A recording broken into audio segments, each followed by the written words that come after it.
Yeah. So the next session is a demonstration by Snehata madam. She will be doing demonstration of reactivity of halogens. So over to you. Yeah, thank you, Madhuri. Actually, this was a guest lecture session by Dr. Shailendra Singh, but I think he has, last minute cancellation, so he's not taking it. Some work, urgent work has come up for him, so I will be taking this session. Okay. Yeah. So I'll demo. Let me share my screen. So what we'll do now is I'm going to demonstrate a problem, practice problem, and an assignment also we have given for the reactivity redox reactions. So let me go to load homework. I think I'll view the presentation. It will be more clear. Okay. So file, load homework. So in the redox folder, we have redox reactions. You have already done this with metal ions. So I'll do with the halogens. Click on OK. Sorry to interrupt, Snehata. Can you try emerald view? Somebody wanted it. Emerald view, absolutely. Yeah. I'll try. Emerald. Okay, yeah, Yeah. good. Looks good, no? Looks good, yeah. We have never done this actually. Yeah. Because, Maybe you should try. Okay. yeah. So load homework, redox folder, okay, redox reactions. No, there is some error it says. Let me see again, okay. Or I may have to start again. So I'll just close and start maybe. Let me see if I can start once again. No, just click OK and go to It's file. no, it's loading actually. So I'm just Okay, waiting. restart the application. Yeah, I think I have to restart. Yeah, I'll just restart with my terminal. I have my terminal here. Yeah, okay. So let's see if this emerald thing works. I'll just increase the size of my screen so that you can see clearly. So themes, okay, let me see if I can. Yeah, let me try once again. So load homework, redox series. I think there is some problem. I don't know why. Let me start again, Madhuri. I think there is a problem. I'll have to go to No, terminal and don't then give. start. Yeah, Yeah, no, don't I'll use mention emerald. again. Probably emerald is giving some issue. Yeah, I'll just start with a new. And go to just presentation as we do. I'm not sure. Others can try, but since I'm demonstrating, I don't have time to experiment actually. So let me do after I completely present this. Yes, yes. Okay. So let me try with our original one. Let me see. Okay, fine, good. It came. I think there is some bug maybe, sometimes some bugs will be there in some of this software. So I think it is there in Emerald. I'm not sure. You all can try and see simultaneously when I'm doing this. So let me go to problem description. So you have done this problem in the morning with the metals which are given here. Okay, reactivity series of the metals.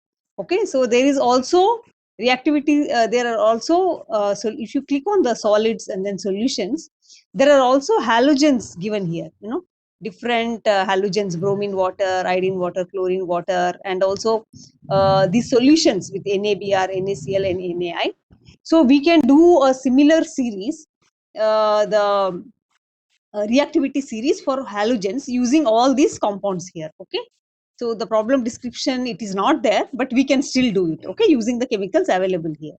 Okay. So let me first show you the explanation on how we go about doing this. So can you see my screen? Yes, yes. Please show. Okay. Yeah, just So the increase your explanation. font a bit. I think. Okay, that's fine. Control A and 16 or 17. Or increase it to more than 100%. Yeah, that is fine now. Yeah. Okay. So we'll establish the reactivity of halogens. As you know, the halogens in the periodic table. Of course, in the our Chem Collective virtual labs, there is no fluorine. So let us exclude fluorine, and the remaining chlorine, bromine, iodine will establish the reactivity series.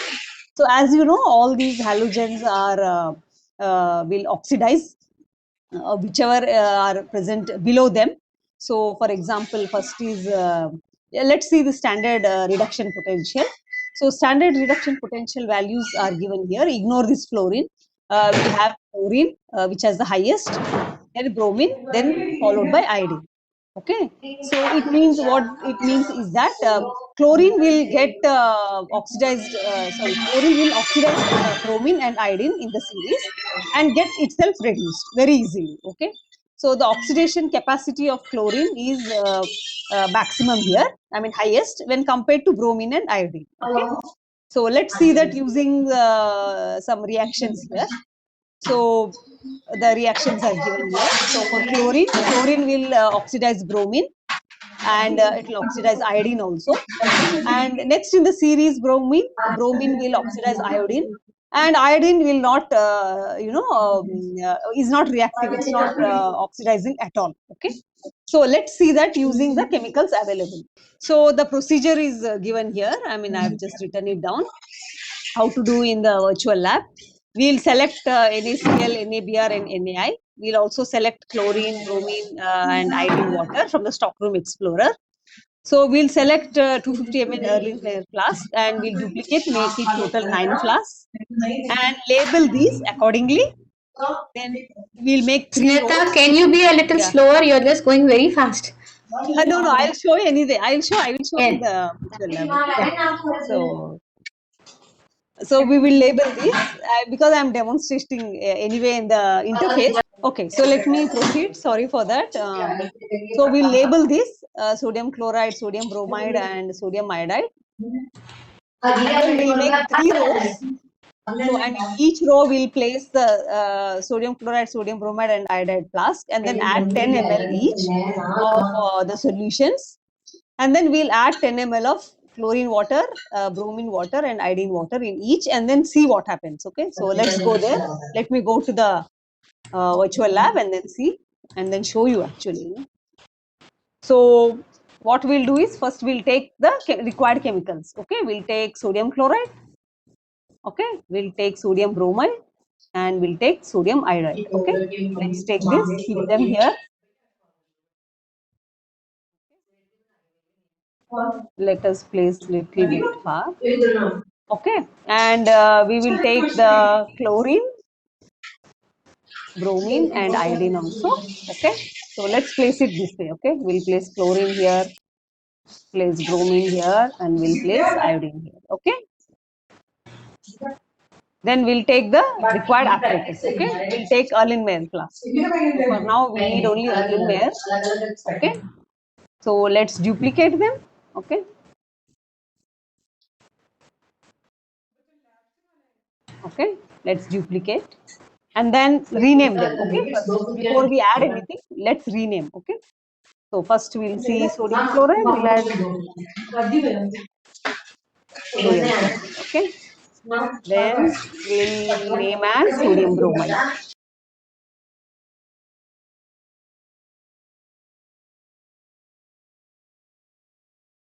Then sodium iodide. Okay.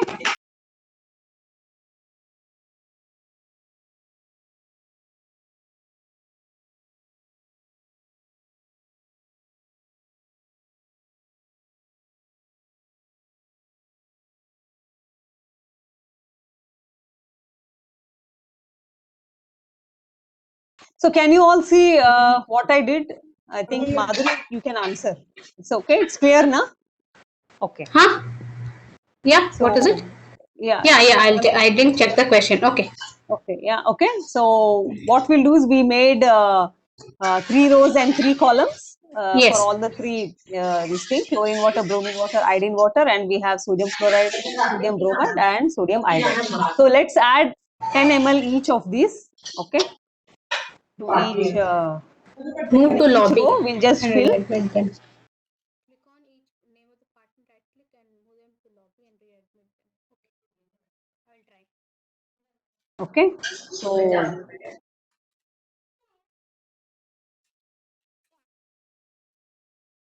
So we are adding just 10 ml of each one of this. Okay.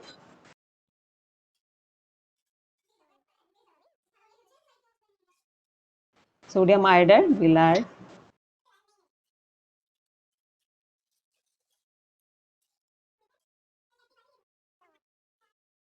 Okay, so now what we'll do is we have added all these salt solutions into the Erlenmeyer flask 10 ml, but let's check whether we are doing correctly or not. So click on the flask and check the solution info panel whether really. Madhuri, I think you just put them in this thing, na? The lobby or somewhere. Yeah, I'm doing that. Yeah, I'm putting those who I'm unable to move. I'm putting all of them in lobby. Okay, so let's check. This has sodium chloride 10 ml. Check the solution info panel whether you have added correctly or not. Sodium chloride, sodium chloride. Here, NaBr, you can see 10 ml. NaBr. This is just to cross check whether you are doing correctly or not. Again, you see here NaI, sodium iodide, sodium iodide, sodium iodide. So we added 10 ml each. So now let's see how the chlorine water reacts with all of these. Okay, let's add 10 ml of chlorine water. Keep watching the color. Okay, so let me add. Yeah, so keep watching the flasks. Okay.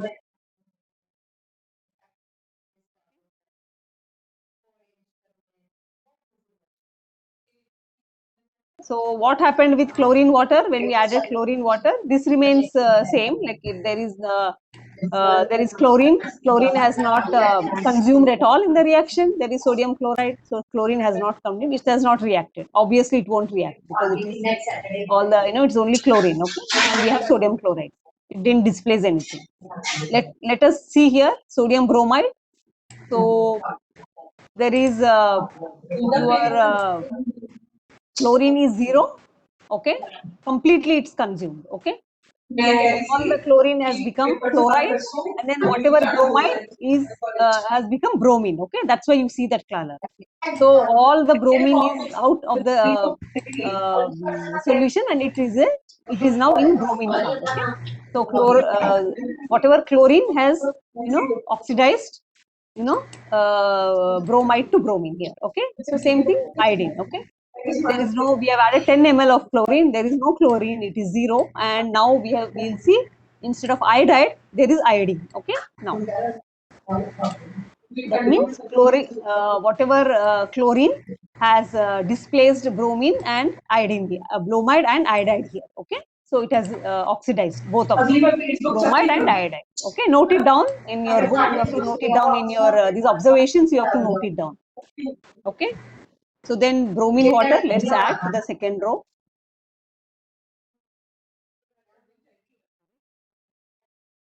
10.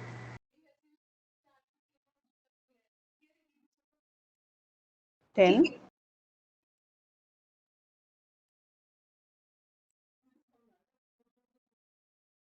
10. Okay, so let's add, and we have to ask the students to write down the observations. Okay, so click on the solution in the flask. You see here we have added bromine. It is staying same. Whatever we have added, it is same. Okay, and there is no change at all. And then the chloride, I mean, very little reaction. There is almost nil. Very slow reaction. Okay, that means bromine has not done anything to NaCl at all. Okay, so next it will remain unchanged here because we have all have only bromine, so it's remain unchanged. You see iodine. So sodium iodide, iodine is released now. Okay, so this bromine has oxidized bromide. Okay, so and it has oxidized the sodium iodide, and then we have iodine released. Okay, and then all the bromine is consumed. Okay, it became bromide, whatever we have added, and then iodine is released. Okay, so it reacted with sodium iodide. So bromine has reacted with sodium iodide. Same thing we'll do here. Iodine. Let's see. Sorry. Let's see what happens. We'll add 10 ml each.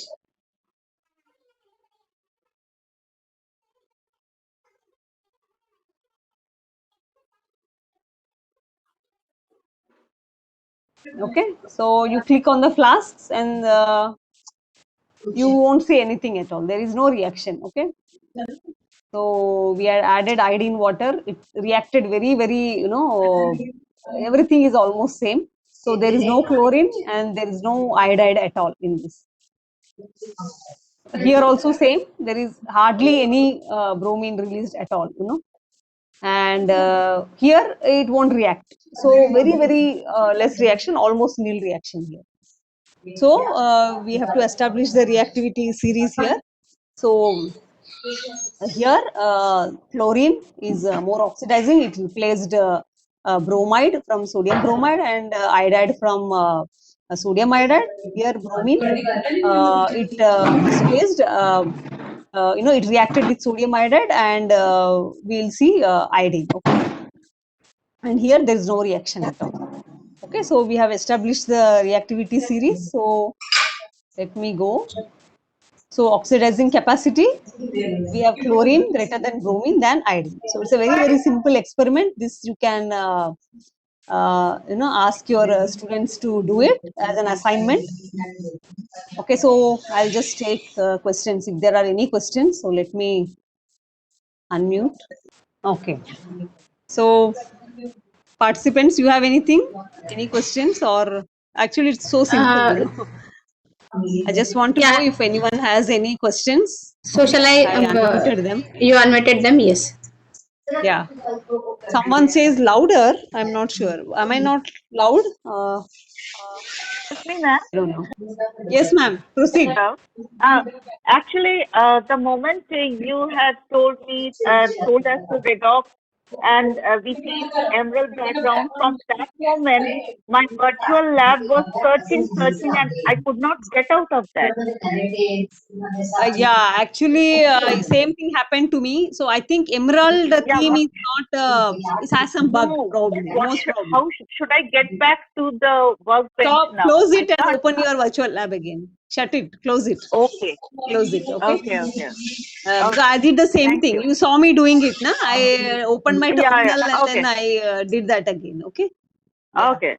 Thank you. So that's what I also face the same problem. Actually, we never use that emerald because blue is very clear, blue background. So we always use that Okay, presentation thanks, background only. I will try. Someone So, says I did in emerald view. Okay, emerald Yeah, view is good. working. I think in some it works. In Linux, I mean, mine is a Linux system. So I think it's not working. Other operating systems, maybe it's working. So yeah. So actually, if there are no questions, I can show you some more on Chem Collective interface. How to use the online interface. I already explained to a few people. So I can show again if you cannot. If you want to give it to your students, and if your students say, "Ma'am, I can't download," or we can't use it. So online version is also we can use. So okay. Nandamata, do we need to do copper chloride? Yeah. Actually, there is copper chloride, no? Yeah, Rani, actually, please, come online and I can show my things later on. Yeah. No, after your session. Yeah. Actually, Rani. No, Rani can show now because after her, so we have one more talk. So Rani can do now. Rani can do now. That's true. I will show later on. Maybe Rani, you can share your screen, okay? Yeah. I'll stop sharing. You can share. Yeah, Rani will now proceed. I mean, she will tell about another very interesting problem in the collective interface. All right, we will do, thank you, Snehalata. We will do the cuprous chloride solubility problem. We will draw one more graph and I will try to, I will walk you step by step. Please feel free to follow through with me. We will take only one reading. Is everyone ready? Yeah? Yes, Rani, please continue. Yeah. Good. So we have the VLab interface. Let's load the homework. Solubility and solids. And select the solubility determination problem. And it is to determine the solubility of cuprous chloride at various temperatures. So cuprous chloride is sparingly soluble, unlike cupric chloride. And the question, the determination states that the solubility is given at 30 degrees Celsius and at 60 degrees Celsius, and we are asked to calculate the solubility of copper chloride at 90 degrees Celsius here. And we can assume that the delta H and delta S are independent of temperature. This means it will fall in a straight line. We will have a straight line curve when we plot the graph. So let's go back to the workbench. All we have is water and copper chloride, and we can bring it down to the to our work area. And at 25 degrees Celsius, we notice that the molarity of copper ions and chloride ion is 0.42 millimolar as given here. So the molecular weight of copper chloride is 98.99 grams per mole per liter. So let's do some calculations. We will determine the solubility value at 30 degrees Celsius, which is actually provided to us, but we will determine it nevertheless. We see that the molarity is 4.91 multiplied by 10 power minus 4 molar. So to convert it to grams per liter, we will multiply it by molecular weight, which is shown here. So the weight of copper chloride,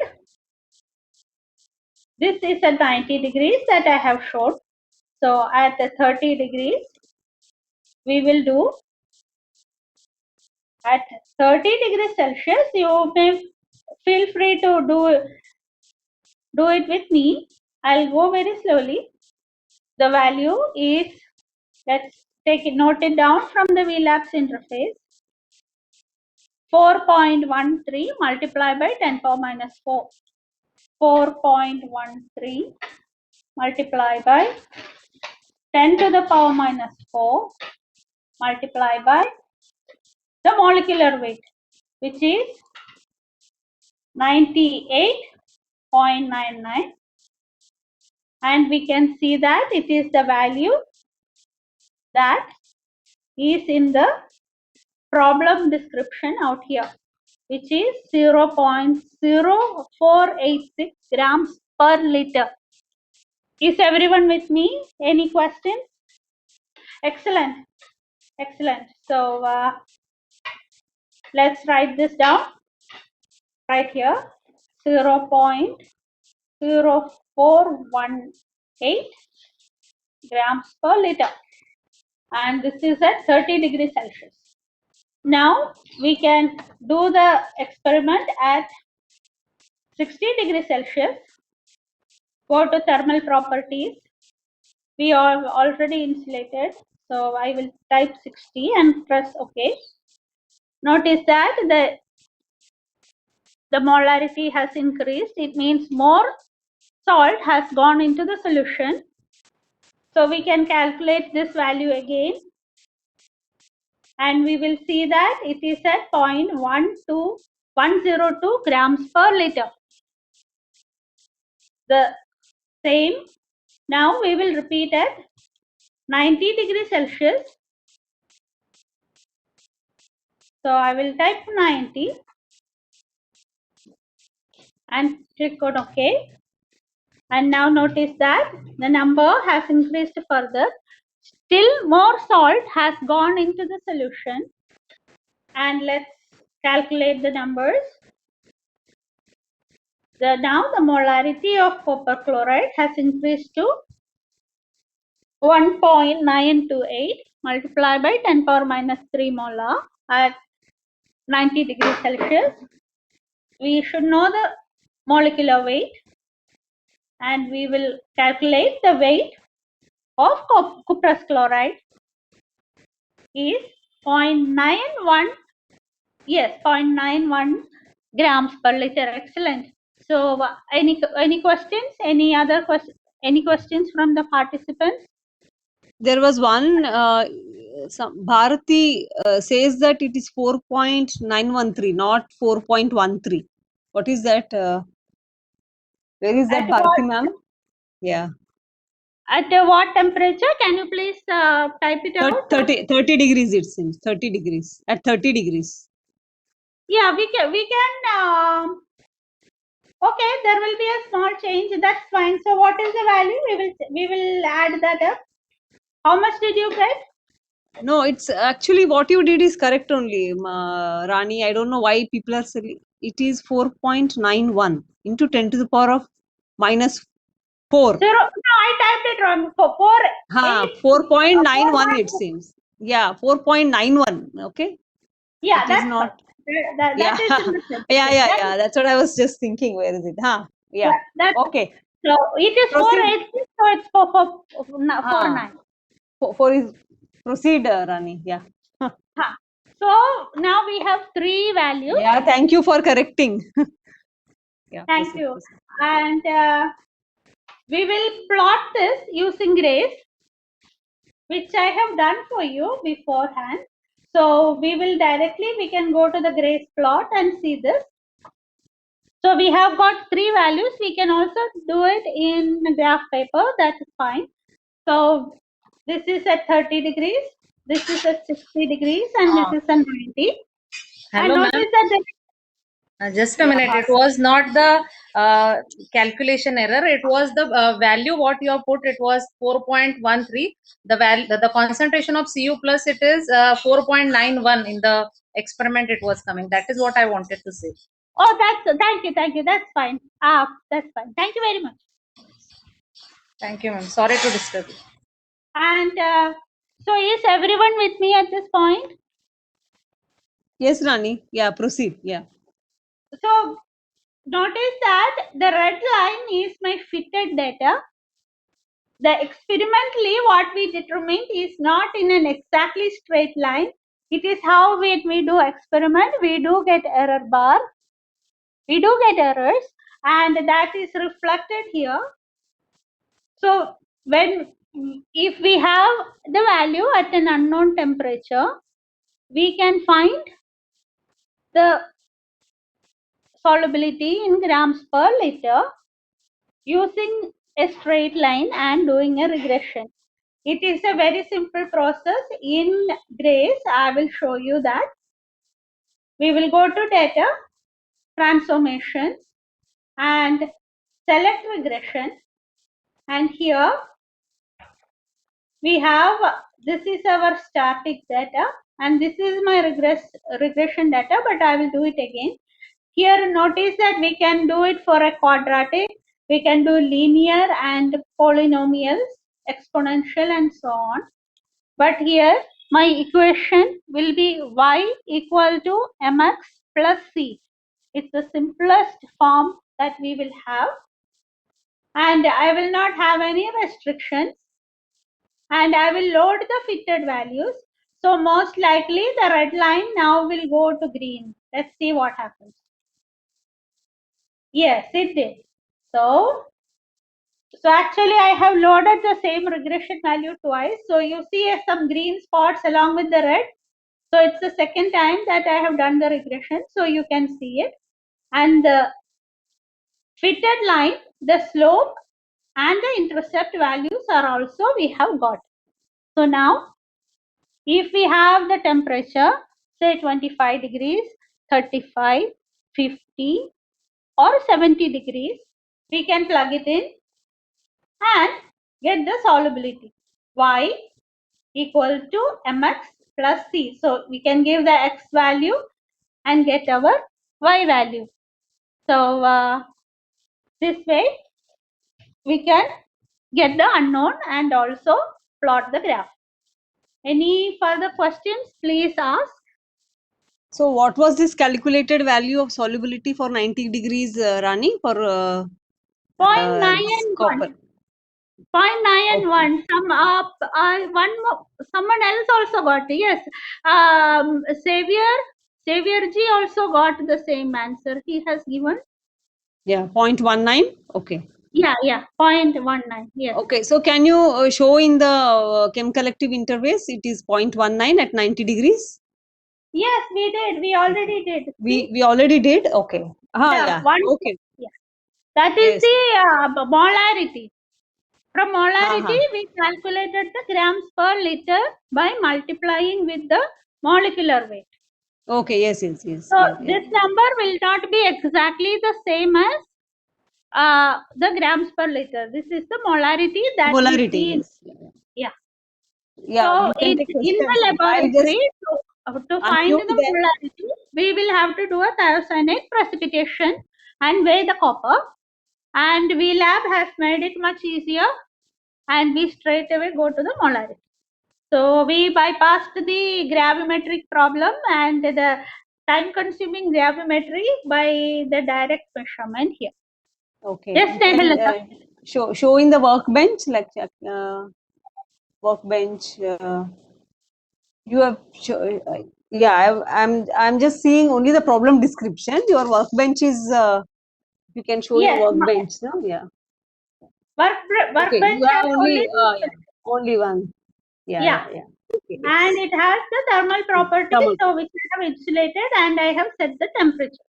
Okay. Yeah. So we can say 50 and measure the molecular molarity and calculate back. So we can actually, if you like, the participants can do this for a range of say at every 5 or 10 degrees, they can get the value and plot it and see that it will be a straight line if we assume delta H and delta S are independent. Yeah, actually, I was about to say that you have only 3 points in your graph. Maybe you should have put in between several points. Anyway, Yeah, we can- participants can do that. Actually, participants can do that. Exactly. Yeah. See, actually, they have given only 2 points. They have already given 2 points in the problem. Yeah. Even if we don't have this, we can, even if we don't do this experiment, we can calculate back because they have asked us to assume delta H and delta S are independent. That is true. Any questions, Rani? That was really very nice, demonstration, and participants can also ask. I have unmuted them. So, any questions for Rani? Okay, show the calculation page again. Okay, let's do this again. Okay, this is the all right. Okay, shall I calculate again here? Weight in grams per liter is equal to molarity multiplied by molecular weight, right? This is our calculation. The molarity is given in the VLabs interface right here, as Snehalata has pointed out.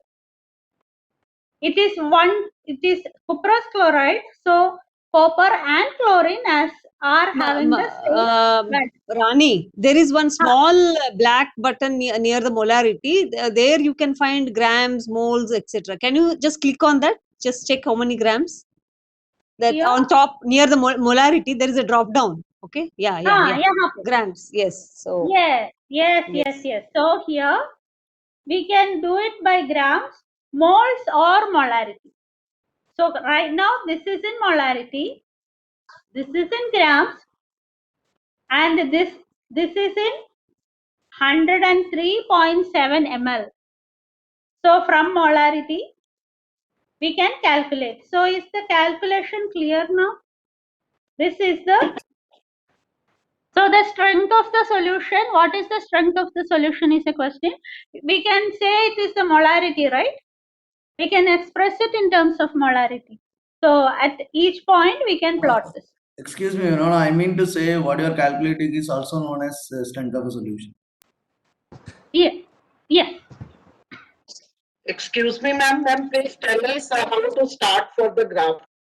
Like where we have to click for plotting the graph on this icon. When you started that graph. Excuse me, sir. Could you please repeat? I didn't understand. Ma'am, when you were plotting the data for graph, so where we have to click on this Okay, that will be a different tutorial in the GRACE Okay. series. So Okay, we ma'am. will have to go through the GRACE series to do that. So I will close this. So we will have to make a data file like this, where we have to write the X data and the Y data in a text file, and then we have to go to the data, import ASCII, and it's called copper chloride.dat, and I can I will load it as a set. My set type is XY. I will not auto scale on read because I've already set it, otherwise it will resize my image right now. And I'll click on OK. So you see it drew another line here, the blue color line. Can Yes. everyone see it? Yes, ma'am. Yes. Yeah. So this is now the data got loaded. Once the data is loaded, we can go here, transformations, and we can do a regression. And if we have a complicated function, we can do a nonlinear curve fitting. And how much of a parameters we want, we can give the bounds, and we can iteratively do. So here it will be regression. It's linear. And I will accept, and it will give me the same value again. So now since I have done it on this graph, the value is already there. So that is the fitted data line. So from here we can calculate back our solubility at any given temperature. Excuse me, ma'am. Hello. Yes. Yes. Ma'am, we have to download this GRACE app which you are using. We don't have this. Am I No, correct? no. You can use your spreadsheet Excel, or yes. the Is it yeah, virtual app? that's fine. Is it available with virtual app? No, it is a different series by itself, which I showed you in the morning. It's one of the most popular programs in engineering and science. So, which is incorporated into OpenFOAM. Many of the softwares that are used use GRACE for their backend plotting. That I understand. We cannot, like, if we have to demonstrate it in school, like I'm a school teacher, suppose I have to plot this graph and I have to show this. Yes. This graph is very interesting. I think it is in class 11th textbook already there. Okay. So You could use spreadsheet. Through the spreadsheet, you could do charts. Like install GRACE, which or installation, everything is shown. We okay, have fine. tutorials We have for to it. install GRACE for that. Yes. Or you can do spreadsheet, LibreOffice or Excel spreadsheet. Okay. Thank you. And Thank you. or you can do graph paper. That I understood. Those things can be done. I was thinking about to show it in this. Yes, then my the GRACE laptop. has to be installed. It's very easy to install. If you are Okay. using Windows, it comes compiled. So just download, unzip, double click, and the whole interface opens up. It is Is it called in Qt. Windows? Windows, it is easily available. Like I use Windows. Yes, it is in Qt GRACE. It is described in the series, ma'am. It's in the tutorial series. Okay, ma'am. I think Thank you, it's ma'am. the third series, third one. Installation of Qt GRACE for Windows. Okay. Thank you, ma'am. Thank you. Please carry on. Any further question? Excel is fine, spreadsheet is fine, LibreOffice is fine. GNU-plot is also doable, but it will need more practice. I think Rani, our participants are really enthusiastic. Someone has already done 50-degree solubility. So they have that's given nice. the answer also. They have given the answer also. Thank you, participants. You are really very, very actively participating, and then it's nice to see that you are giving a lot of answers. Yeah, that is very good actually.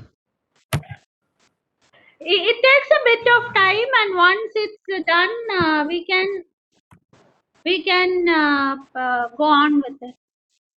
it takes a bit of time to get used to Grace. So there are tutorials available to walk you through all the steps. Yeah, maybe you can show once again, Rani. People would have missed out. So in the interface, you can show the Grace tutorial. You already described it just now. All But, right, all right. Let's Yeah, do just that. show it once. Just no, not in detail. You can just show it once. Okay, let's do that. Let's go to the spoken tutorial website. Scroll down. Select Grace. Language is only English. It's not available in all languages. The overview shows what is available in the whole series. Installation and introduction to Grace is for Linux. We will show you how to do that.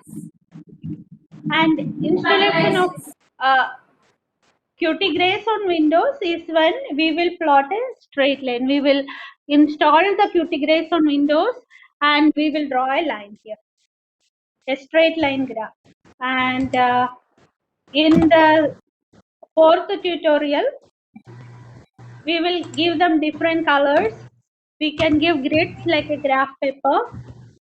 We can change our point and symbol size. See, it's mostly clickable. We can choose colors.